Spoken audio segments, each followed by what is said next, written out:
روش ساخت تخت مجلسی. برای ساخت تخت مجلسی اولی کار میکنیم یه بلاک از اینا فاصله میدیم در یه بلاک. بعد اینا به این وسایلی که تو اینونتوری مستر نیازم داریم.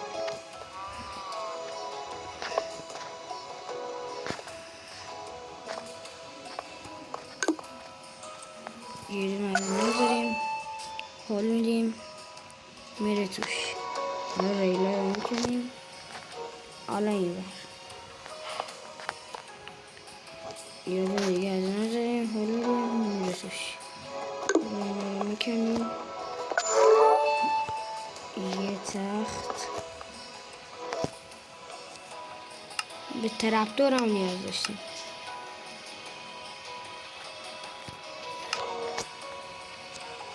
ترپتور میاریم دور تا دورش رو ترپتور میاریم.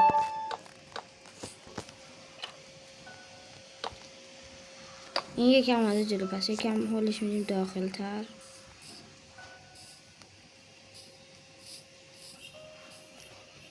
دقیقا همینجوری.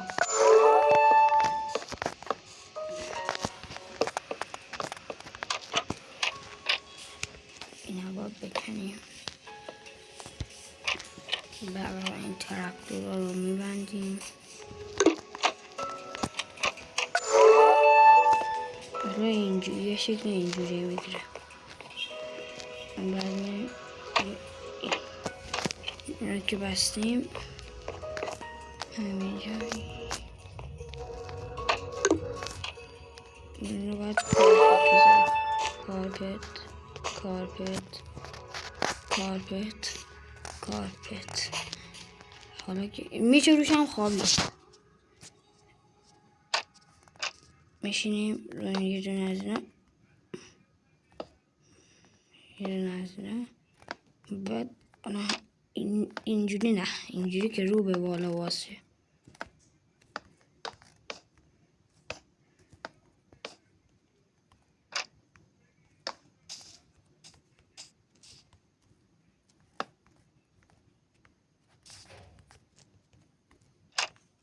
بله دقیقا اینجوری.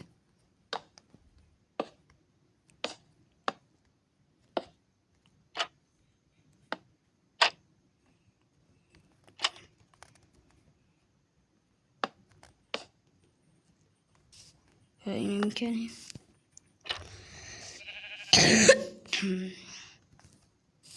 ببخشید من سرما خوردم.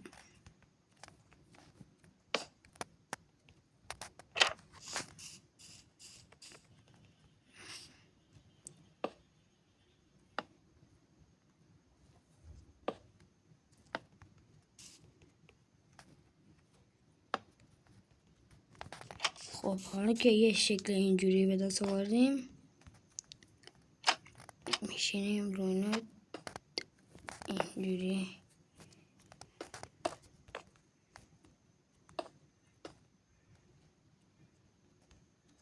حالا میریم از اینا هم برمیداریم.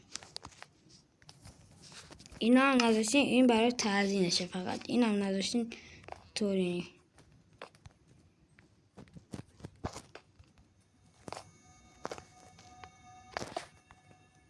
ببخشید.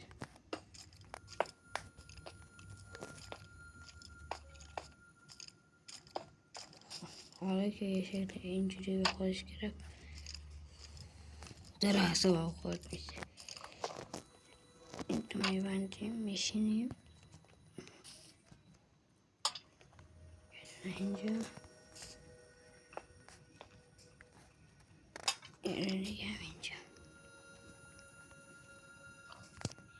یه ترپتور اینجا.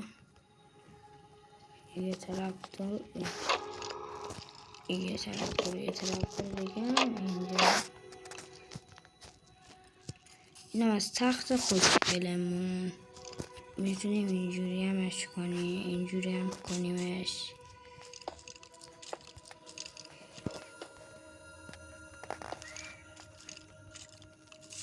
ناکنی میشه روشم خوابید.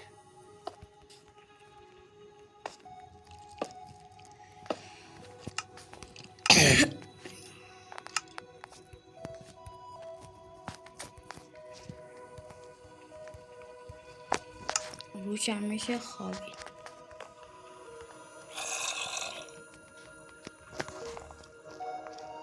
باسه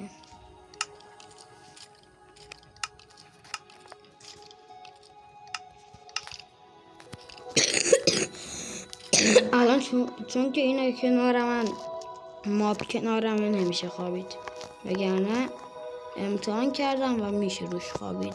این از این ویدیو. لطفا لایک و ساب انجام بدین، کامنت هم بذارین.